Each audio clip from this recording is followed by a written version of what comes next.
주권방송에서 오랜만에 마련한 특별 대담입니다. 김영삼 전 대통령 별세와 관련해서 저희가 김영삼 전 대통령이 한국 정치에 남긴 것들이라는 주제로 오늘 특별 대담을 준비를 했는데요. 특별하게 또 특별 대담이니까 특별하게 또 모신 손님이 있습니다. 정치평론가 최유한 선생님 모셨습니다. 예, 안녕하십니까, 최유한입니다. 반갑습니다. 네. 예. 주권방송 오랜만에 오랜만에 네. 불러주셨네요. 네. 왜 그동안 안 부르셨습니까? 워낙 바쁘셔가지고 바쁜 건 사실이에요. 네. 대한민국에서 네. 이제 라디오를 많이 해서 네. 아마 한 달 언론 노출도가 이제 공식적으로 고정된 것만 96회니까. 한 달에 네. 어, 그러니까 뭐 아마 내가 생각하기로는 내가 제일 많이 나가는 것 같아. 아침에 그 8시 좀 넘어서 라디오 YTN 딱 틀면 목소리가 나오더라고요. 네, 그러니까 아침 새벽 6시 반부터 시작해서 새벽 네. 4시에 일어나서 네, 네. CBS 라디오, 뭐 YTN 라디오, 뭐 라디오만 쭉 합니다. 네. 주권방송이 배출한 아유, 감사합니다. 아유, 그럼요. 나 주권 방송에 나 띄워준 거지. 주권 방송이 뭐 박수 치고 있다. 자, 지난 11월 22일 날 새벽에 김영삼 전 대통령이 88세에 이르기로 네. 별세를 했어요. 이 그래서, 네. 22일이라는 날짜가 참 아이러니컬합니다. 11월 22일. 11월 22일이 어떤 날이냐면 18년 전에 박정희 독재도 18년 갔는데 IMF도 18년 후에 그러니까 21일 날 우리가 구제금융을 받고요. 22일 날 김영삼 당시 대통령이 대국민 사과 성명을 합니다. 그날이 11월 22일이고요. 네. 18년 후에 김영삼 대통령이 별세하게 된 거죠. 참 날짜가 참 아이러니합니다. 네. 기가 막힙니다. 예. 자, 그래서 지금 국장이죠. 국가장이요, 국가장. 국가장인가요? 그 전에 그 국민장하고 국장이 있었거든요. 네네네.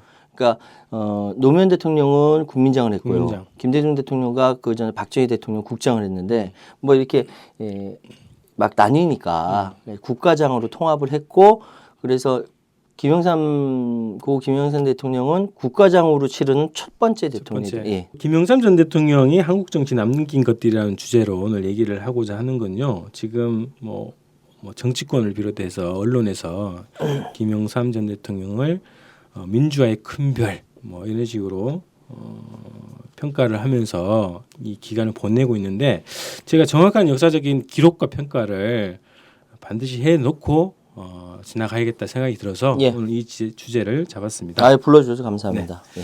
자, 우선 뭐 하나하나 좀 얘기를 좀 시작을 해보면 이제 그 정치 경력부터 한번 훑어볼까요? 사실상 정치 경력을 보면요, 대한민국에서 김영삼 대통령을 따라갈 사람이 없습니다. 왜냐하면은 김영삼 대통령은 그 1951년도에 장택상 국무총리 비서로 정치에 입문하게 됐거든요. 51년이면 한국 정치 전쟁 기간이네요.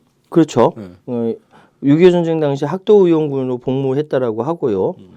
근데 54년도에 자유당 후보, 그때 자유당이었지 않습니까? 집권 여당이. 54년도에 자유당 후보로 출마해서 만 26세 최연소 의원으로 당선이 되면서 의정 활동을 시작했다고 합니다. 그러니까 거의 지금은 뭐 이 기록은 깰 수가 없어. 거의 깰 수가 없다는 생각이 들고요. 대한민국이 아마 이게 대한민국이라는 체제가 존재하는 이 26세 국회의원 이거는 정말 깰 수 없을 거라는 생각합니다. 그러니까 이게 3대 민의원 선거에서 거제에서 네. 지역구가 거제 그리고 그 집권 여당 자유당 네. 이건 뭐냐면은 지금의 이제 그 새누리당이 영남에서 그냥 누워 먹듯이 먹었다라고 보면 됩니다. 그리고 아버지인 김홍조옹은 돌아가셨지만 그 워낙 유복했어요. 멸치잡이로. 돈을 많이 벌었던 네, 멸치잡이로 유복해서 당시에 집권 여당의 전문 똑똑한 웅변 그때 젊었을 때 웅변 잘했대요. 웅변을. 네, 웅변 대회 나가서 막 상도 타고 그때 상 타고 그래서 외무부 장관 상인가 타가지고. 뭐 이렇게 뭐 그런 얘기도 있어요. 근데 어쨌든 그렇게 해서 그 장택상 국무총리 비서로 입문을 하게 됐고 26살의 나이에 국회의원을 됐는데 그런 얘기 많잖아요. 그때 뭐 막걸리, 뭐 고물심, 뭐 멸치, 이런 거 네. 뭐 있잖아요. 그 마찬가지로 집권 여당의 금권이 작용하지 않았을까? 뭐 그런 생각은 해보고 있습니다. 예, 일단 뭐 그 당시에 그 자유당 후보가 됐으면 예. 지역 유지, 예, 그죠? 지역 유지 아들 그럼요. 이런 배경이 다 작용을 했을 가능성이 없고 예, 또 금권 선거를 할 수 있는 충분한 여건이 됐고 예. 그 당시 정치 상황 자체도 그랬다는 거예요. 증거가 없으니까 얘기는 못 하는 건데요. 근데 증언자들은 있더라고요. 예, 그래요. 근데 그건 잘 모르겠고 네. 어쨌든 52년도에는 서울대 철학과를 졸업했다라고 이야기를 해요. 그 논란이 되고 있죠. 예, 논란이 되고 있죠. 청강생이었다 뭐 이런 논란이 되고 있는데 뭐 그렇든 안 그렇든 지금의 서울대하고는 좀 다를 것이다라는 생각이 들고요. 그래서 정치 활동을 시작한 이제 54년도에 시작했는데 그때 12월 달에 이승만 대통령의 대통령 중임제 철폐를 위한 4.4.5 입사건이 있었지 네네. 않습니까? 그때 자유당을 탈당합니다. 정의롭게 정의로운 거죠. 왜 떠듬떠듬하세요?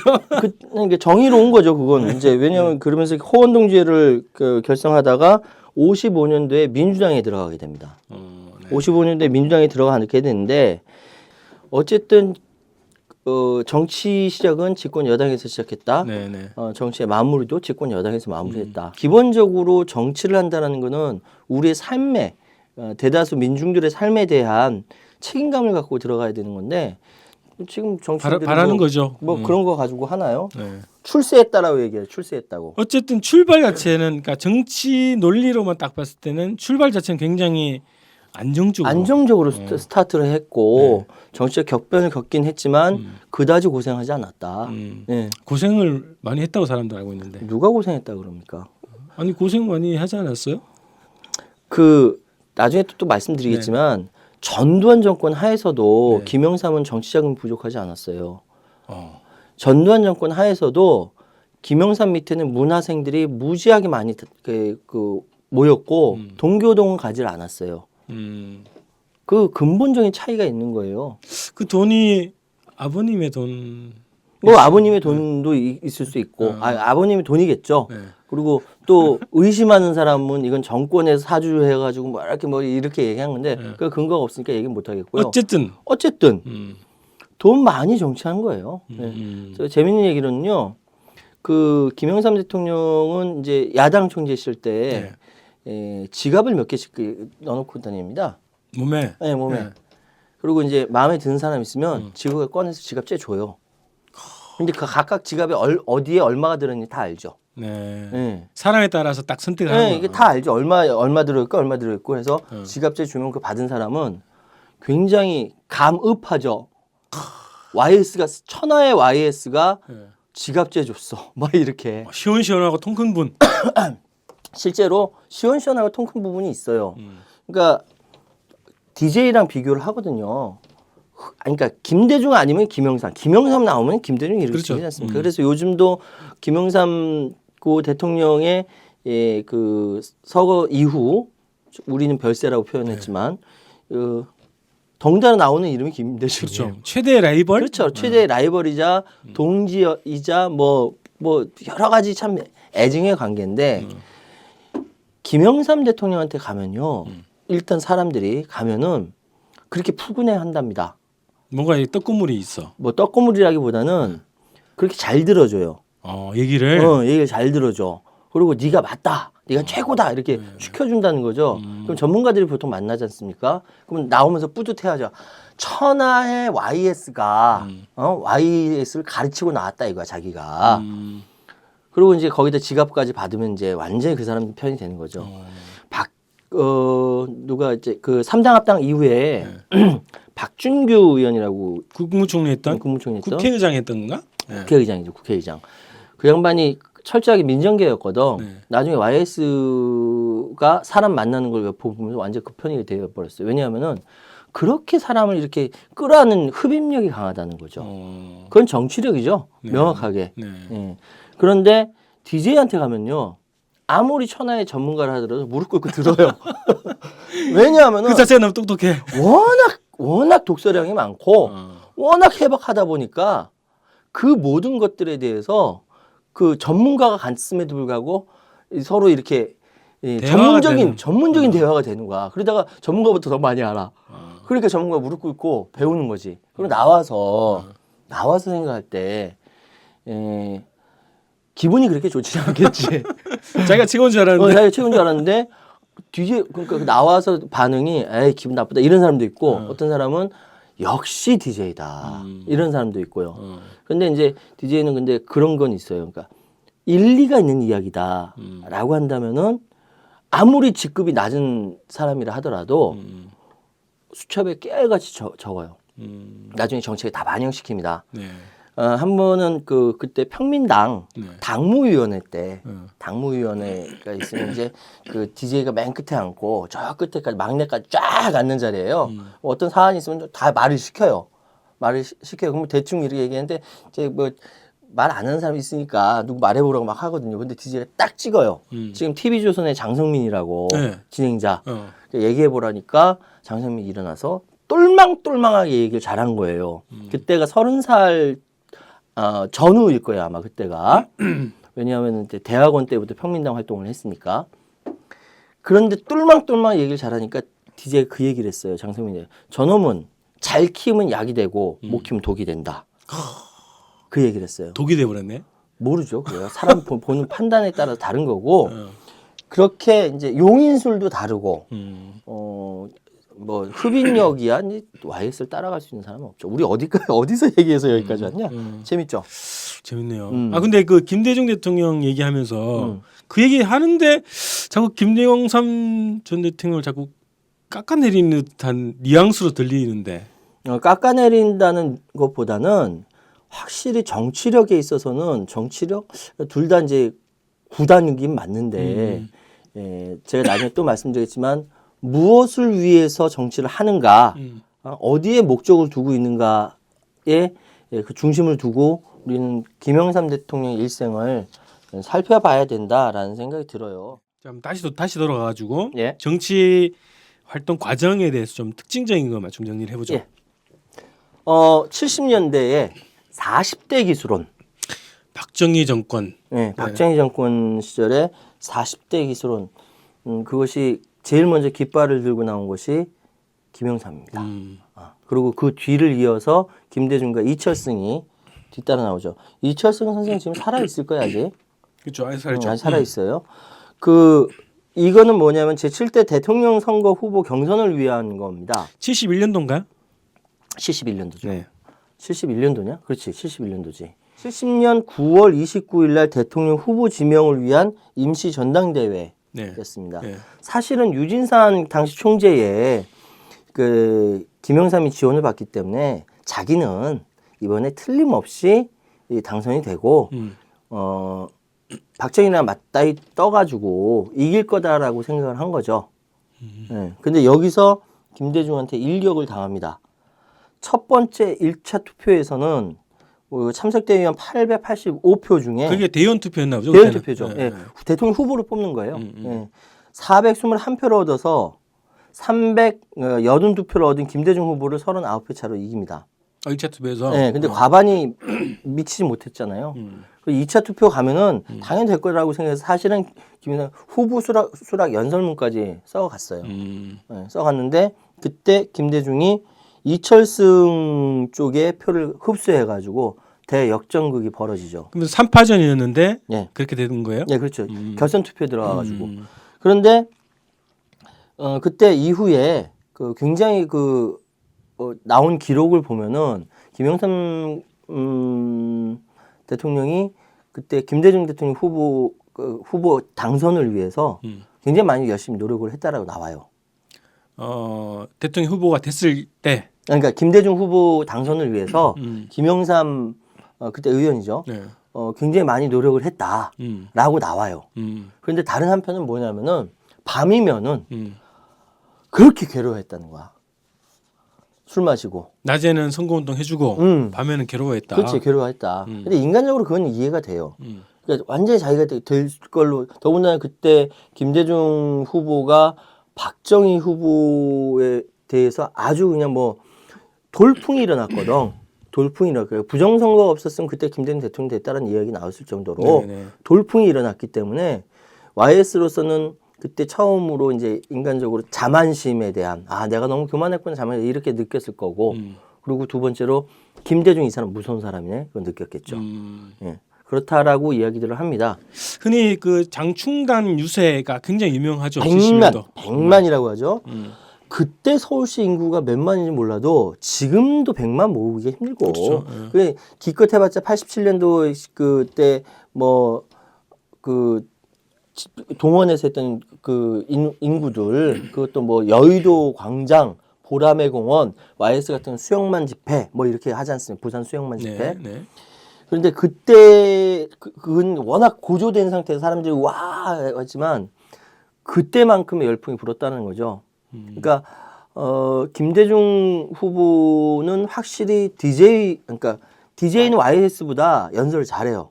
그건 사실입니다. 네. 젊었을 때의 연설 목소리가 지금 인터넷에 떠돌아다닙니다. 네. 예, 실제로 들어보면은 지금하고는 조금 그 시대적 배경이 달라서 그렇지 되게 유머스럽고 되게 뭐랄까 연설을 참 잘해요. 제가 84년 일로 기억을 합니다. 그때 미국으로 망명 갔던 김대중 씨가 미국에서 동포들 앞에서 연설을 이렇게 막 한 걸 녹음을 하지 않습니까? 그땐 카세트 테이프잖아. 얼마나 녹음했는지 지직지직거려. 계속 그러니까 녹음한 걸 복사 해가지고 몰래 들여오는 거예요. 네. 그래서 당시 제야에 이렇게 그게 뿌리고. 그때 당시에는 이적 표현물이었나? 큰일 나지. 네. 그래서 집에서 아버지랑 같이 이불 뒤집어 쓰고 들었는데 너무너무 재밌는 거야. 내가 어렸을 때인데도 연설을 너무너무 재밌게 하는 거예요. 나 그거 잊어버렸어. 그거 참 재산인데. 네. 어? 아깝네. 진짜 아깝죠.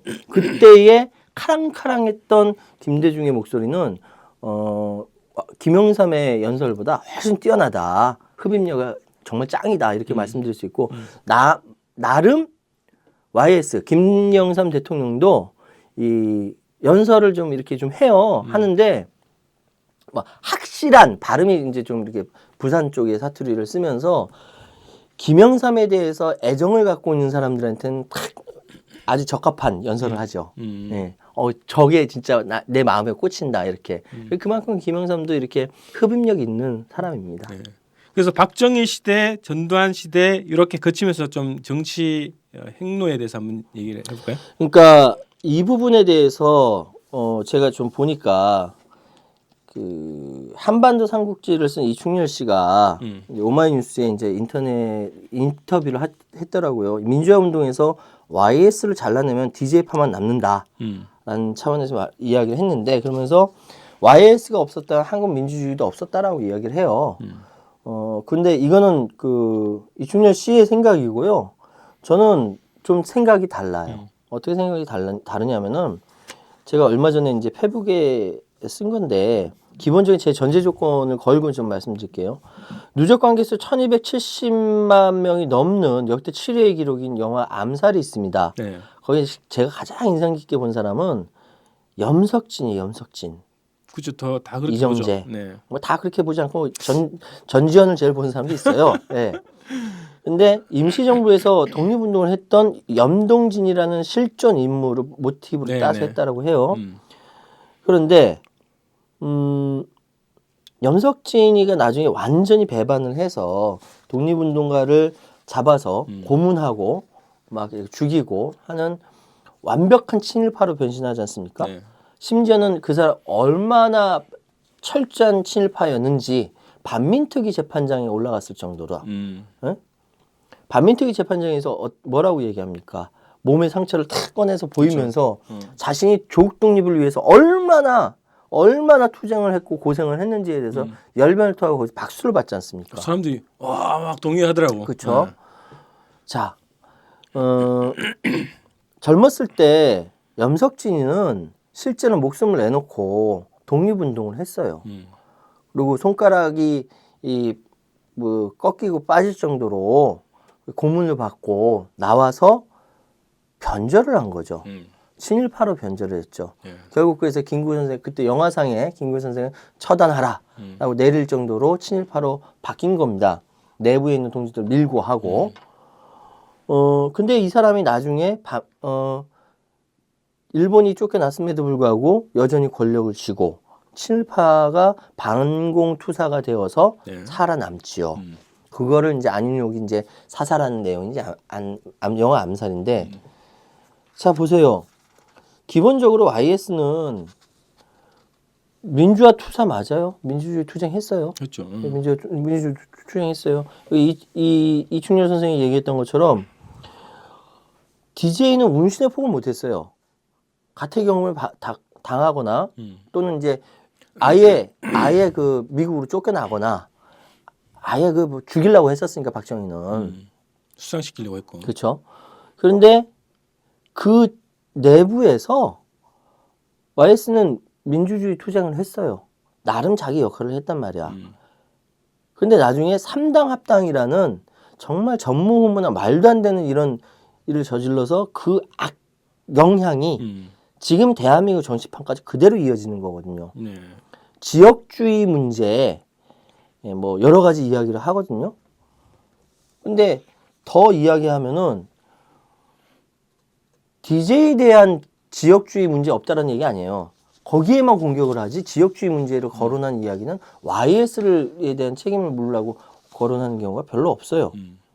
누가 페북에 그렇게 썼더라고요. 야권 성향, 야당 성향, 제야 투쟁을 아주 선진적으로 벌였던 부산 경남 지역을 완전히 여당화 시켜버렸던 인물이다 이렇게 평가하더라고. 이렇게 말씀드리는 것이 좀 그렇긴 한데 그렇다 하더라도 리더가 그 지역을 확 장악하는 리더가 변절을 해서 군부 독재자들의 품에 호랑이를 잡겠다고 하면서 들어가서 호랑이를 잡았는지 모르지만 2년 10개월 만에 권력을 쥐었어요. 정말 부마 항쟁이 일어났던 지역이 여도가 돼버립니다. YS를 믿고 했으니까 그렇게 지지를 했겠죠. 그런데 이것이 뭘로 지금 나타나냐면은 지금의 공안몰이, 호남고립, 종북 뭐 몰이 이런 걸로 지금 나타나고 있다라는 것이죠. 이 부분은 IMF에서 무능하게 당한 죄보다 YS는 더 크다. 함부로 조국 독립을 위해서 만주벌판에서 일본 놈한테 총 한 번 못 쏴보고 늑대한테 잡아 먹혀버린 투사들이 많고요. 그 시절에 목숨 내걸고 고문당하고 감옥 가고 그 당했던 많은 민주화 투사들이 있는 상황에서 함부로 민주화 투사라고 YS 붙이는 거는 가신 영령들에 대한 예의가 아닙니다. 자, YS는 박정희 정권 때 23일 동안 서대문 형무소에서 감옥에 갔었어요. 23일. 네. 23일. 민청학년 사건 때는 22살의 김병곤이가 네. 재판장이 사형! 하니까 뻘 때면서 영광입니다 얘기하는 그 시절이에요. 네, 네. 23일 동안 서대문 구치소, 거기 형무소야 구치소야 하여튼 거기 갔어요. 네. 전두환 정권 들어서는요. 닭장치 한번 끌려갔습니다. 그 사진 그거 딱 사진이 막 그거 엄청 많이 써먹었어요. 도배가 되고 있던데. 대통령 선거 시절에 그렇게 많이 투쟁했다고 엄청 많이 써먹은 거야. 그리고 같은 경우는 당한 거야. 어디 가지 못. 그런 건 있어요. 지금 실제로 단식 투쟁했지 않습니까? 23일 동안. 네. 그래서 전체 민주주의 흐름을 이렇게 바꿨다. 이게 민주화 투쟁의 흐름을 바꿨다 이렇게 얘기하거든요. 인정합니다. 인정해요. 그런데 그러한 활동들이 무엇을 위한 활동이냐 이거지. 결국은 무엇을 위한 활동이냐. 개인의 야망을 채우기 위한, 정치적 야망을 채우기 위한 재반 활동 아니냐. 즉 정상적인 제도권에서의 경쟁과 제도권에서의 선거 투표 이런 걸 통해서 대통령이 될 가능성이 없기 때문에 어쩔 수 없이 선택한 선택지가 그러한 투쟁이다. 이렇게 생각할 수밖에 없어요. 왜? 그가 3당 합당을 통해서 민자당에 들어가고 나중에 대통령 돼가지고 민중들한테 행했던 특히 학생 때 당했던 네. 사람들은 아유, 너무너무 잘 알고 연대 사태 이때 이제. 사태 뭐 항쟁 네. 연대 투쟁 얘기 많잖아요. 그때를 생각해 보면은 학생들한테는 그렇지만 하여튼 이런 것들이 있다. 그리고 그 평가는 좀 다를 수가 있습니다. 다를 예를 수도 들면 있어요. 뭐 예. 민주주의 투쟁 자체는 뭐 잘한 거 아니냐. 예, 근데 그렇죠. 이제 최현 선배님 지금 그게 결국은 개인의 정치적인 목적을 위해서 예. 그 시기의 분위기에 편승해서 한 거 아니냐 이런 평가라고 보여지거든요. 분위기에 편승했다라기보다 어쨌든 뭐 목표는 권력주의인데 네. 제도권에서 할 수 없는 상황이니까 그렇게 끌려 나왔다라고 음. 생각이 되고요. 네. 당시에 많은 제하에 계셨던 어르신들도 그런 부분들은 모르지 않았어요. 알았어요. 근데 제가 이제 조금 섭섭한 거는 뭐냐면은 여기 그 이충렬 선생이 자꾸 이충렬 선생이 얘기하는 거 내가 본 자료가 이것밖에 없어서 그래요.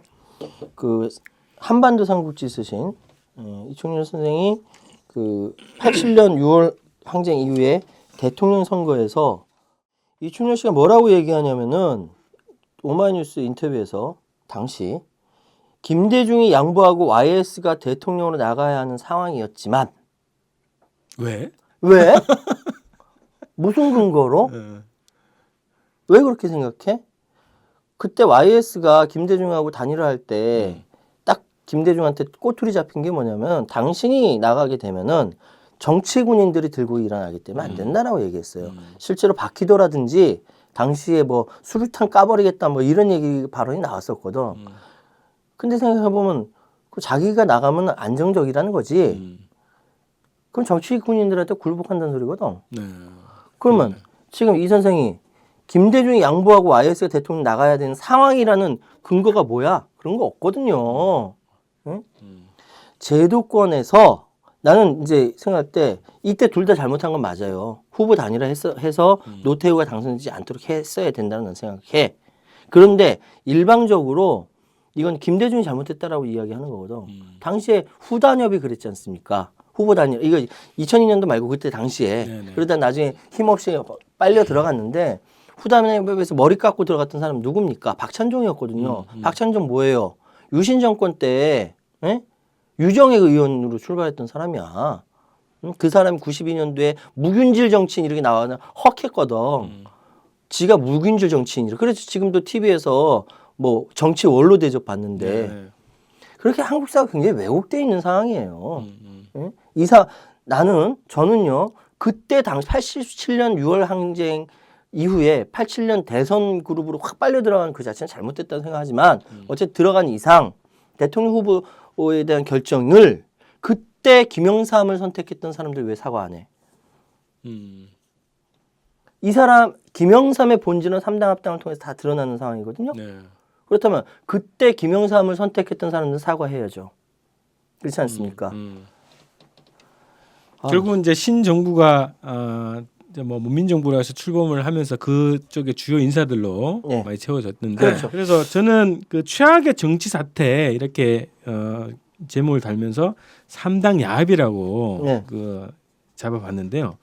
그 당시에 이제 노태우 그리고 김영삼, 김종필. 김종필. 네, 거기 핵심은 김영삼이죠. 네, 김영삼이 들어갔죠. 들어갔죠. 군부의 품으로 호랑이를 잡으러 간다고 네. 해서 들어갔어요. 호랑이를 잡으러 가는지 봤더니 권력을 잡으러 갔더라. 그 얘기겠지. 뭐. 그러겠죠. 이게 한국 정치의 최악의 정치 파동 아닌가요? 정확하게 말씀하셨어요. 네. 한국 정치를 이렇게 망가뜨린 가장 근본적인 원인은 3당 야합입니다. 네. 국민이 너 이 역할을 잘하라고 찍었는데 그 표를 들고 튄 거거든. 네. 그런 경우는 종종 있었어요. 네. 네, 종종 있었어요. 그런데 이렇게 때로 몰려서 간 거는 전무후무합니다. 네. 그래서 이 3당 야합이 있은 후에 김대중이 막 열받아가지고 이제는 정말 남자를 여자로 바꾸는 거 빼놓고는 뭐든 다 할 수 있다. 그런 세상이 돼버렸다라고 얘기했거든요. 네. 맞아요.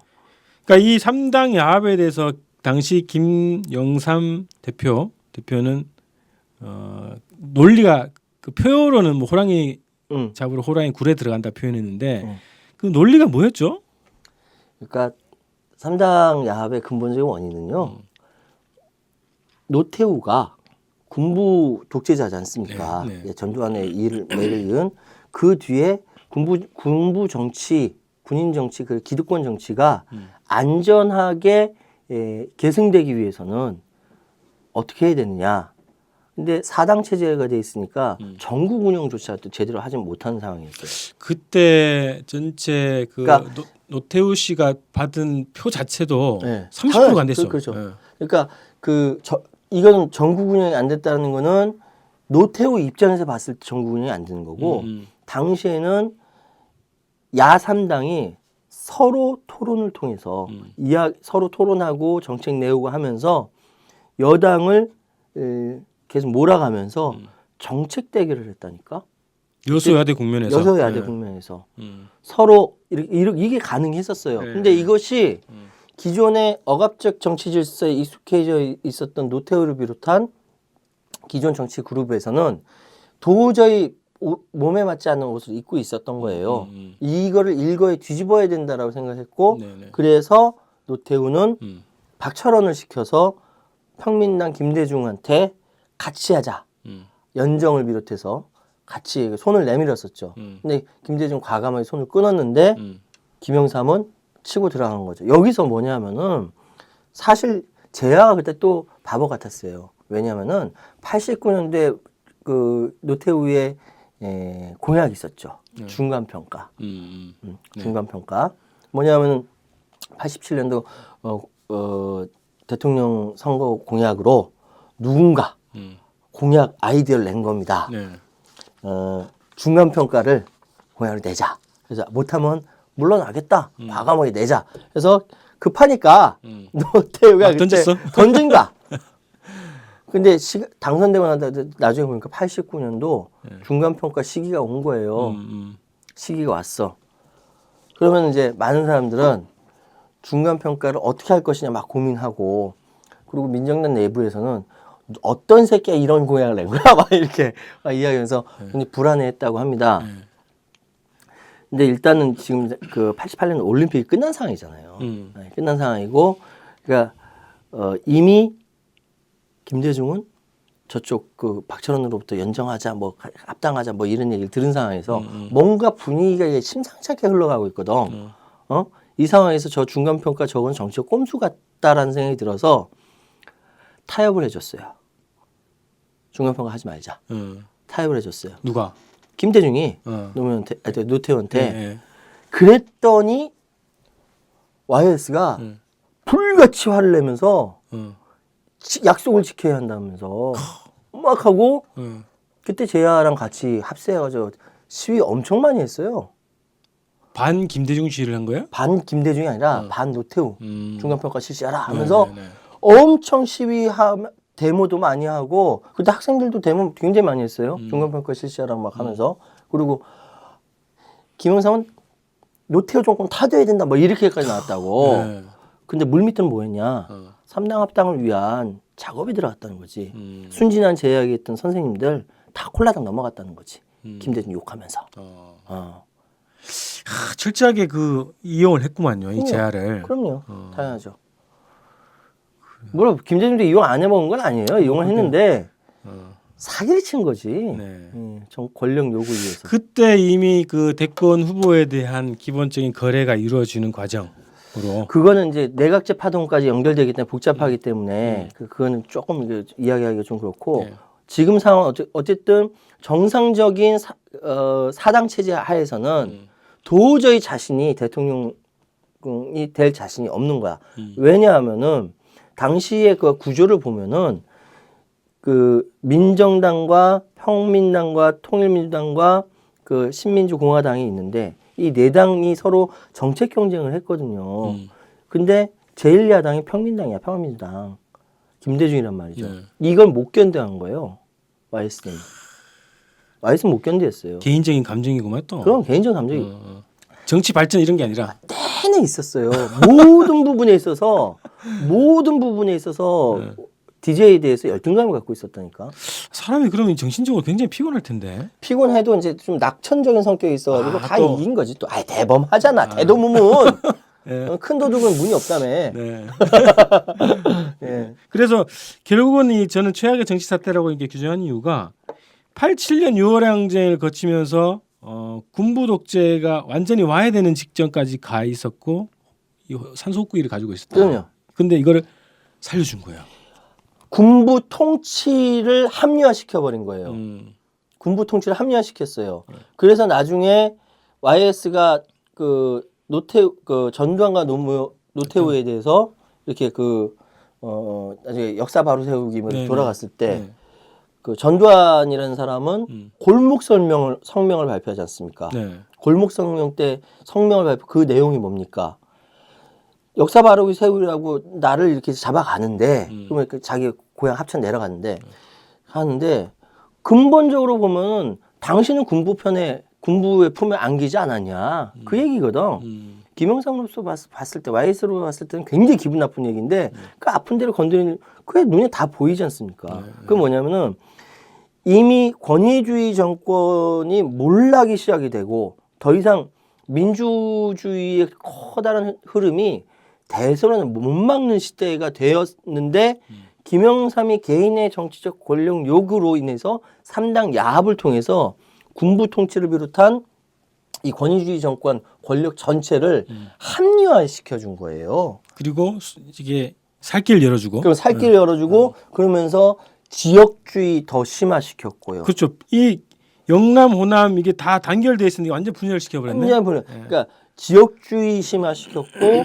그러면서 그 호남을 고립화시키면서 제야에 대해서 그때는 종북이라는 단어가 없었는데 공안 통치, 바람몰이를 통해 가지고 굉장히 억압을 하게 되는 그 계기를 준 것이 3당 야합이라고 할 수 있죠. 네.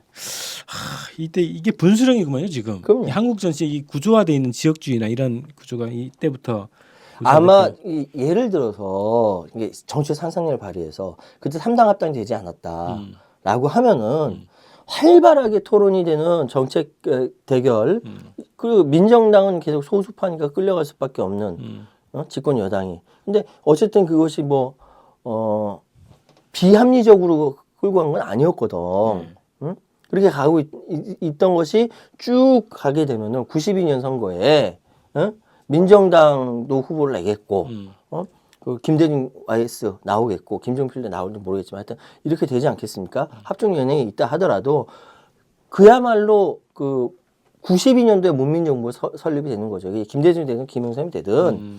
근데 이것이 도도한 장강의 흐름처럼 민주주의 물이 흘러가면은 사회 시스템 자체가 바뀌는 거예요. 그렇죠. 바뀌는 거거든. 시스템이 바뀐다면은 이전에 있었던 나중에 한화의 얘기도 나오고 금융실명제 얘기 나지만 그것이 합리적으로 깜짝 쇼가 아니라 합리적으로 사회적인 토론과 협의와 이런 거를 통해 가지고 우여곡절을 겪겠지만 바뀔 수 있다는 생각이 들거든요. 근데 이것이 딱 맞고 3당 야합을 통해서 지역주의로 인한 이 완전히 이게 정치 왜곡을 만들어 버리고 가져가 버린 거. 이거는 IMF보다 훨씬 더 큰 죄악입니다. 네. 그러니까 한국 정치를 거의 한 20, 30년 후퇴시켜 버리고 또 예. 고질적인 이 구조화를 시킨 이 장본인이라고 봐야 되네. 그렇죠. 네.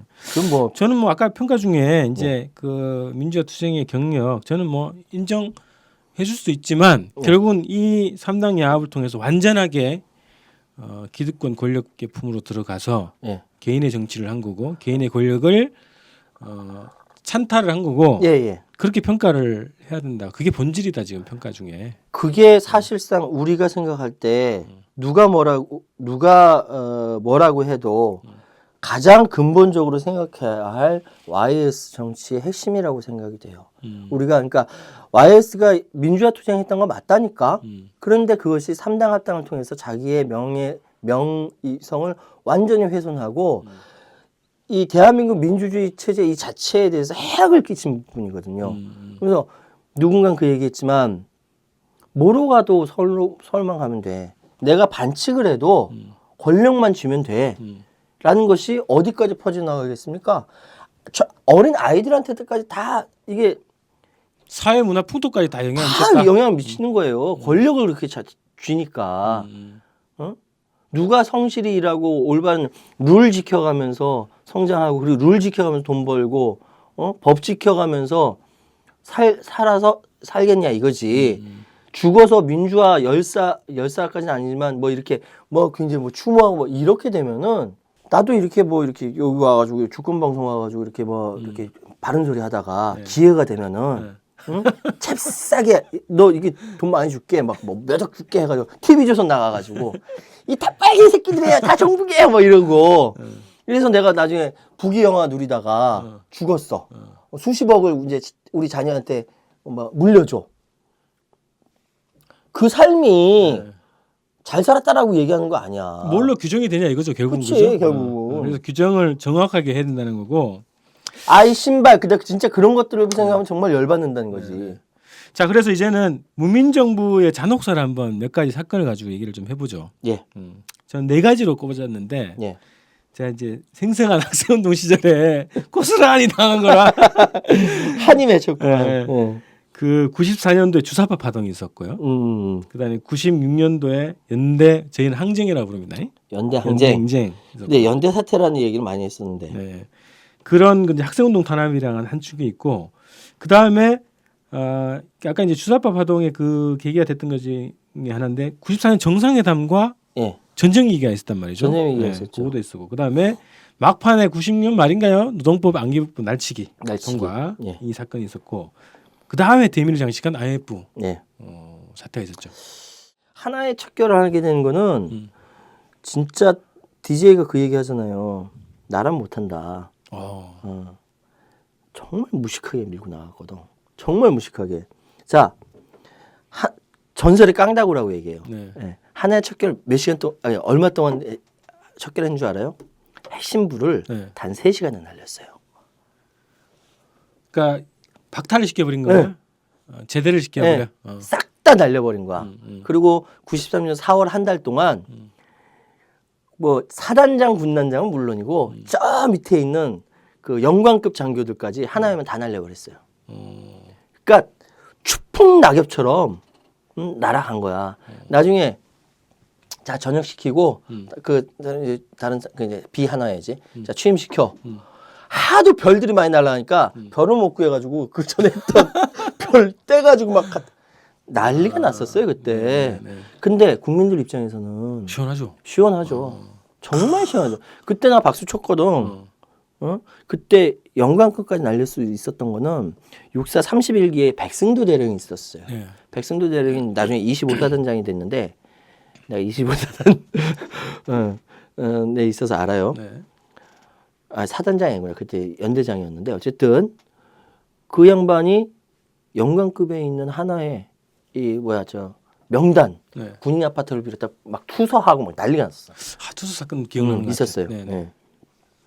근데 그렇게 첫 번째 뭐 취임하자마자 이틀 만에 첫 국무회의에서 재산 공개했잖아요. 네네. 재산 공개하고 그다음 군인을 건드렸고요. 그다음 뭘 건드렸냐면 금융을 건드린 겁니다. 네네. 그게 금융실명제예요. 네네.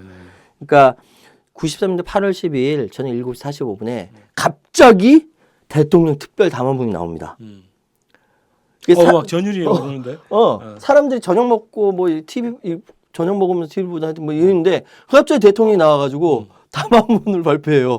뭐라고? 대통령 긴급재정 경제명령 16호 하면서 지금 그러니까 친애하는 국민 여러분 하면서 우리는 금융실명제를 실시합니다. 이 시간 이후 모든 금융거래는 실명으로만 이루어집니다. 발칵 뒤집어졌지. 전두환 노태우도 금융실명제 하려고 했었거든. 근데 그때 이렇게 전격적으로 하지 않고 이렇게 이제 뭐 토론하고 막 이렇게 하니까 시장이 자빠졌어요. 시장이 놀라 자빠지는 거야. 종합지수 그 종합지수 막 떨어지고 난리가 났었거든요. 기업들의 저항이 그럼 근데 이렇게 전격적으로 해버리니까 다 따라가게 된 거예요. 어쩔 수 없이 다 따라가게 된 거예요. 정신없이 그냥 있다가.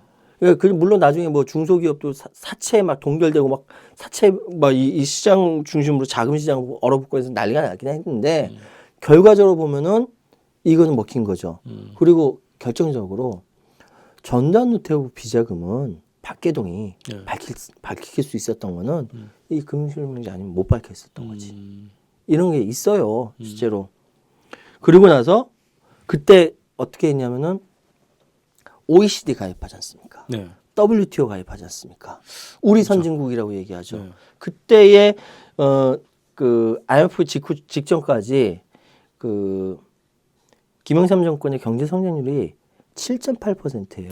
굉장히 높았네요. 뭐 지금 보면 높은데 그 전엔 또 더 높았어요. 사실은 네. 삼저 호황 전두환 네, 때 뭐 난리가 났었는데.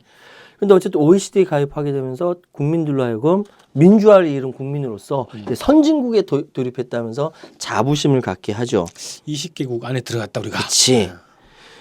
그때 이야기됐던 제대로 풀었어야 되는데 노동개혁 문제라든지 금융개혁 문제라든지 그런 것들의 문제의식은 지금까지 이제 연결이 되는 부분이 있거든요. 네.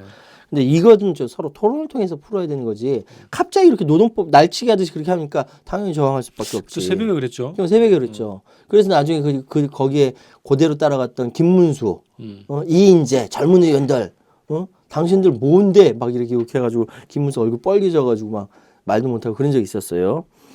그리고 김영삼이 그때 대통령직을 걸고 개방을 막겠다고 했던 쌀 다 네. 개방됐거든. 네. 직은 안 걸고. 지금 안 날라갔지. 그리고 가트 체제에서 WTO 체제로 바뀌면서 WTO 가입을 했고요. 네. 그러면서 그러니까 OECD 가입한 지 1년 만에 외환위기가 생겨났거든요. 근데 이게 사실은 이제 몰랐던 거야. 이게 뭐가 뭔지 몰랐던 거야. YS도 몰랐고 밑에 관리들도 제대로 몰랐던 거지. 왜냐하면은 당시 우리나라 국가 신용 등급이 A+였어요. A+라는 건 뭐냐면 외환 보유액을 충분히 가져야 할 필요성을 못 느낀 거지. 왜? 신용도 좋으니까 어디 가서 이렇게 빌릴 수 아무 때나 있다라고. 빌릴 수 있으니까. 그럼 빌릴 수 있다고 생각한 거야. 기록을 보니까 1996년 말 외환 보유액이 332억 달러였거든요. 그 당장 급하게 갚아야 될 돈은 700 몇 억인데 보유하고 있는 그 달러는 330억 정도. 자, 보자. 그러니까 은행이 어떤 짓을 했냐면은 그 단기 차익 금리가 외화 장기 차익 금리보다 낮아. 그러니까 외화 단기 차입에 대한 규제를 풀어달라고 요구를 한 거예요. 은행에서. 단기 이자가 더 싸니까 이거 좀 풀어달라. 풀어달라. 그것도 풀어줬네. 네. 마구마구 들어온 거야. 네. 당장 갚아야 할 단기 채무가 많아진 거죠. 그게 이제 IMF거든. 수익이 많으면 뭐 그나마 그걸 갚아 나갈 수 있는데. 네? 근데 아예 개념이 없었던 거예요. 외환 보유액이 중요하다는 이 개념이 없었던 거야. 그래서 IMF가 터지고 나서 나중에 퇴임할 때 김영삼 YS의 지지율이 그 전에 90% 육박했거든요. 네. 6%예요. 6%. 그래서 상도동에서 플래카드 걸고 대통령님 수고하셨습니다. 이거 바깥에 걸고 막 환영하려고 했는데 하지 말라고. 주변에서 막 이 상황이 어떤데 막 그래서 눈치 봤다니까요. 그래서 집 들어간 입구 있어요. 조그만데 거기만 이렇게 수고하셨습니다. 뭐 이렇게 갖다 걸고 그랬죠. 하여튼 철저하게 그 거품 경제를 통해 가지고 경제를 운용하다가 실패한 케이스고요. IMF 이 부분에 대한 뭐랄까 이걸 또 이제 뭐라고 얘기하면 나중에 지금 이인재 의원 또 얼마 전에 또 이상한 얘기 하대. 뭐라 했죠? 그러니까 김대중 때문이다. 이렇게 얘기하잖아요. 김대중 권력을 잡았나? 그거지 뭐 그 노동법 날치기 반대하고 뭐 반대하고 뭐 했다는 거지. 근데 권력을 누가 쥐고 있었습니까? 자기들이 쥐고 있었잖아요. 경제 운용을 잘못해서 된 거지. 그 책임을 당시에 반대했다라고 하는 야당한테 돌리고 참 한심합니다. 요즘도 뭐 박근혜 정부 내에서도 이제 새누리당이나 다 이명박 정부가 아니라 노무현 정부 때문이다. 글쎄. 이런 논리랑 비슷한 것 같은데. 그리고 당시에 학생운동 탄압이라든지 뭐 이런 것들을 보면요. 뭐 이거는 우리 원영욱 대표가 훨씬 더 잘할 거예요. 생생합니다. 뭐 나도 뭐 모르는 바는 아니지만 난 감옥 안 갔다 왔으니 난 몰라. 전 2번 갔다 왔어요. 근데 당시에 민주주의의 일반적인 요구에 대해서 엄청나게 탄압을 했죠. 그렇죠. 예. 사실 문민 정부가 들어오면서 민주주의가 좀 꼽힐 줄, 그러니까 이전 군부 정권과 좀 다를 줄 알았는데 사실상 다를 게 없었잖아요. 제가 보니까 이러더라고요. 이게 어쨌든 제야랑 좀 섞여 있잖아요. 그 문민정부라는 게 예. 제야에서 이제 뭐 이렇게 활동하다가 정치권으로 이렇게 가고 들어가는 사람들. 변절하는 사람도 있고 그래서 그 구성들이 아마 뉴랄 때 출발점 아닐까 싶기도 하고 또 정부의 그 예전에 민주화 투쟁에 경력 있는 사람이 들어갔단 말이죠. 그렇죠. 그러니까 김정남 교육 문화수석이라든지. 그러니까 이 제야를 잘 알아. 잘 그러니까 알죠. 더 교묘하게 탄압을 한다는 거지. 그렇죠. 예. 예. 지금도 마찬가지예요. 네. 그건 이제 지금도 마찬가지예요. 심지어는 공지영 씨가 얼마 전에 뿌락치를 심었다라고 했는데 별 이야기가 다 있었는데 그건 지금은 야당 그리고 야권이 무능해서 그래요. 무능해서 당하는 거고 당시에는 권력이 굉장히 이렇게 야당 제야 이 똘똘 뭉쳐 투쟁하는 거에 대해서 두려워했어요. 왜? 뭐 때문에 8.16 유학항쟁을 한번 당해봤거든. 당해봤거든. 그랬더니 민중들의 투쟁에 대해서 두려움을 갖고 있었는데 그거를 두려움을 이게 커지기 전에 두려우니까 커지기 전에 상쇄하는 것은 내부 분열을 시키는 것이 내부 분열 이간질 시키고 이런 것들이 효과적으로 먹혔던 거죠.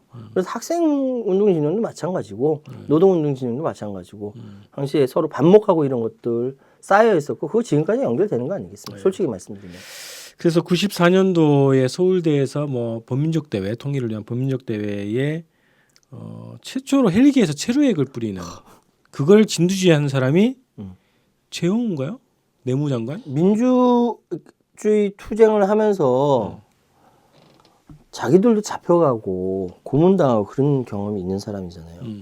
근데 최영우 장관이 그때 뭐라고 얘기했냐면 간첩이면은 고문 좀 해야 되지 않냐. 이런 얘기를 했었어요. 네네. 그만큼 민주주의에 대한 인식이 저열했다는 거죠. 결국은 그래서 그런 것들 보면 결국은 자기 권력을 잡기 위해서 이용을 하거나 예. 잠깐 발을 담그거나 뭐 이런 사람들이었다 그런 세력들이었다 이렇게 볼 수 있는 거죠. 그다음에 정상회담을 하기로 했었어요. 예. 94년도에. 예. 김주석의 사망과 네. 김영삼 대통령의 사망 이거 뭐 이 관계는 없지만 네. 그때 김영삼 대통령이 뭐라고 얘기했냐면은 내 기가 워낙 세서 네. 그랬어요? 그랬어요. 내 기가 워낙 세서 그 정상회담을 앞두고 김일성이 스트레스 받아 죽은 거다라고 얘기했어요. 얘기가 없네. 그리고 나서 곧바로 이제 뭐 조문 파동이 있었단 말이죠. 조문 파동이 있었죠. 그리고 그거에 대해서 정부에서 한 거는 전군의 준전시 상태를. 준전시 상태. 네. 근데 그런 게 있어요. 조문 파동에 참 안타까워. 이번에 김영삼 대통령 죽고 나서 북에서 내려왔나? 안 왔죠. 안 내려왔죠. 김대중 대통령 때 내려왔거든. 네. 그러니까 상가집에 가는 거지. 가서 푸는 거지. 한 사람의 죽음을 이렇게 딱 보고 죽음을 놓고 푸는 건데 조문 정치라고 하거든요. 클린턴 잘했어요. 예? 그 클린턴은 내부에서 반발이 없었나? 저런 나쁜 놈들 어떻게 조문을 가냐? 그때 클린턴이 얘기한 게 정치야 시끄러워 씨발 뭐 이런 거 아니야. 응? 지금 그때 김일성 주석 사망 이후에 그렇게 김영삼 대통령이 그 조문 파동을 통해서 이렇게 막 내부 막 이렇게 들쑤시고 이러지 않았으면은 어쩌면 김정일 위원장과 김영삼 대통령의 정상회담이 있을 수도 있다. 최초의 정상회담이 가능할 수도 있었다. 그러니까 완벽하게 북은 그때 완전 정남이가 떨어져 버린 거죠. 지금 그 조문 안 오는 이유 보면은 딱 드러나는 거죠. 아니 규정을 한 것 같더라고요. 김영삼 대통령에 대해서는. 그래서 지금 그게 있죠. 그러니까 학생운동, 민주화 문제, 그리고 남북관계 민족 문제, 그리고 노동법을 비롯한 이런 문제에서도 답이 안 나오는 거야. 답이 권력을 쥐기 위해서 투쟁하고 이런 정략적인 차원에서는 굉장히 능수능란한데 막상 권력을 쥐고 일을 풀어 나가는데 잘한 것들, 금융실명제라든지 하나의 척결이라든지 몇 가지 이렇게 대표적으로 거론할 수 있는 이런 것들 빼놓고 일상적인 민중의 삶의 복지 이런 것들을 향상시키고 민주주의를 더 넓히고 인권을 보호하고 이런 전반적인 국정의 운영에 대한 이 부분에 대해서는 이건 이제 재벌이라든지 기득권자들이 있습니다. 여기에 타협해서 한 발짝도 나가지 못했다는 거죠. 이런 문제가 굉장히 심각한 거예요. 근데 그거는 2015년도에 다시 또한 반복되고 있다는 것이 더 큰 문제이기도 하고요. 네, 네, 맞습니다. 자, 그래서 이제 이제 마무리를 좀 해야 되겠는데요. 벌써 시간이 이렇게 됐구나. 네, 많이 흘렀습니다. 예. 역사의 올바른 기록 그리고 역사의 전진을 위해서 연설을 할까? 좀 정리를 좀 할게요. 필요합니다. 김영삼 전 대통령이 일단 별세를 했는데 한 생을 마감하면서 우리가 여러 가지 얘기를 했어요. 어떻게 기록을 남기게 될 것이냐. 이거 좀 정리를 해보죠. 참 답하기 어려운 이야기입니다. 네. 한때는 정말 그 누구보다도 독재 정권, 박정희 정권도 군부 독재 정권이니까 군부 독재 정권에 대해서 그 누구보다 비타일조로 투쟁했고 닭의 모가지를 비틀어도 새벽은 온다라는 그 유명한 명언을 나중에 인터뷰할 때 그런 얘기를 했대요. 그러니까 뭐 개를 할까 소를 할까 그랬대요. 근데 닭이 좋은데 내가 지금 생각해도 잘 지은 것 같다라고 얘기했다고 하시더라고. 어쨌든 여어록들이 많아요. 어렵도 많아요. 우째 이런 일이 있잖아요. 그 최영호 장관인가 그 아들 부정입시 그 이후에 우째 이런 일이 그 얘기도 있고요. 또 닭의 모가지 이거는 진짜 정말 누가 뭐라고 얘기해도 다 머리는 빌릴 수 있어도 몸은 빌릴 수 없다. 건강을 빌릴 수 없다. 없다.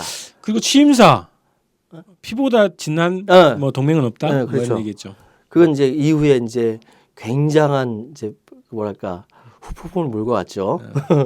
그 머리는 빌릴 수 있어도 건강은 빌릴 수 없다, 몸은 빌릴 수 없다고 얘기했는데 정작 머리를 제대로 빌릴 머리가 없었던 거죠. 그리고 토지와 건물 등 부동산을 갖고 있는 것이 고통이 되게 하겠다. 이건 반자본주의적인 발상이에요. 이건 아무 개념 없이 93년도에 이런 얘기를 했거든요. 자신감 차니까 이런 얘기 하는데 이렇게 얘기하면 안 되죠. 아니 그런 걸 일상적으로 접하긴 했나 봐요. 그런 정책에 대해서. 그리고 뭐 외교 문제가 크게 나중에 후폭풍을 왔던 이번 기회에 일본의 버르장머리를 고쳐놓겠다. 아이고 진짜. 그리고 퇴임할 때 영광의 시간은 짧았지만 고통과 고뇌의 시간은 길었다. 이거는 이렇게 말할 그건 안 되고 밑에서 누가 써줬을 거예요. 그리고 내가 가장 우스웠던 명언은 나도 23일 동안 단식해봤지만 굶으면 죽는 건 확실하다. 사람들한테 웃음을 주는 이런 것도 있어요. 이런 거. 저는 최근에 가장 최근에 남긴 어록은 아닌데 그 평가 있잖아요. 한 정치인에 대한 평가. 그 말이 가장 어떤 주옥 같은 말 아니냐. 뭐. 칠푼이 어록이네. 저는 이제 제일 놀란 게 제일 그 기억에 남는 게 깜짝 놀랐지. 그 뭐요? 깜짝 놀랐지. 금융실명제 실시하고 하나의 척결하고 참모들한테 참모들 몰랐던 거야. 깜짝 놀랐지.